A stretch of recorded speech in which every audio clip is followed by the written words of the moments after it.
This time, we are going to take another look at Eliud Kipchoge, who is currently the fastest marathon runner ever, as he ran a few years back during the Rio Olympics in 2016.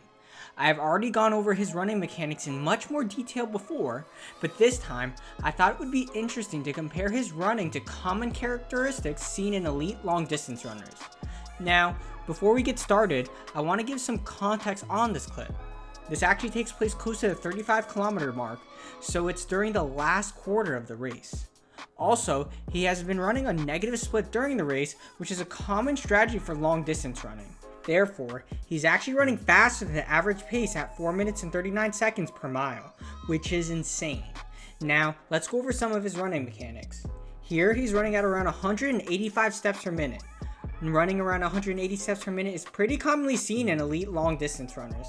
However, just like I mentioned in a recent video, preferred step rate depends on the individual and the situation you are in during the run. Now, let's move on to the foot landing. It was hard to get the exact moment of the foot landing due to limitations in the frame rate being at 25 frames per second. However, he seems to land around the midfoot area. This is more clearly seen in the front view here. Now, this may be a bit different as a rear foot landing is actually more typically seen in elite runners during the marathon. However, remember that landing depends on the context of the runner.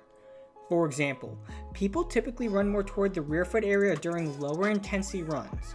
This is the case for marathon running as people run at a low intensity to make it through the race.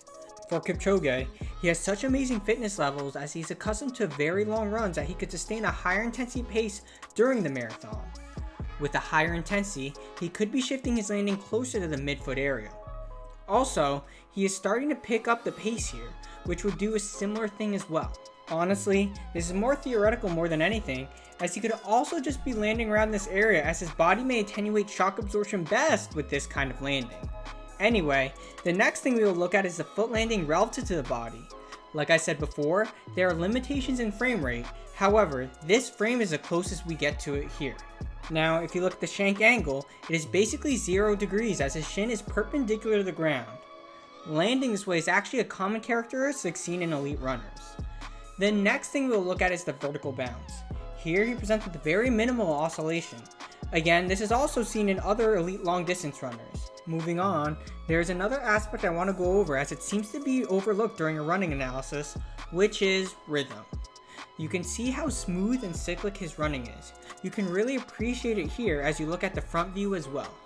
The best runners in general seem to make running look so easy because of this. I think this is an important aspect to appreciate, considering that running basically involves constant energy storage and release, which can be optimized with cyclic movement. Anyway, I hope you guys enjoyed this video taking a look at Eliud Kipchoge. Let me know what you guys think and any questions you may have.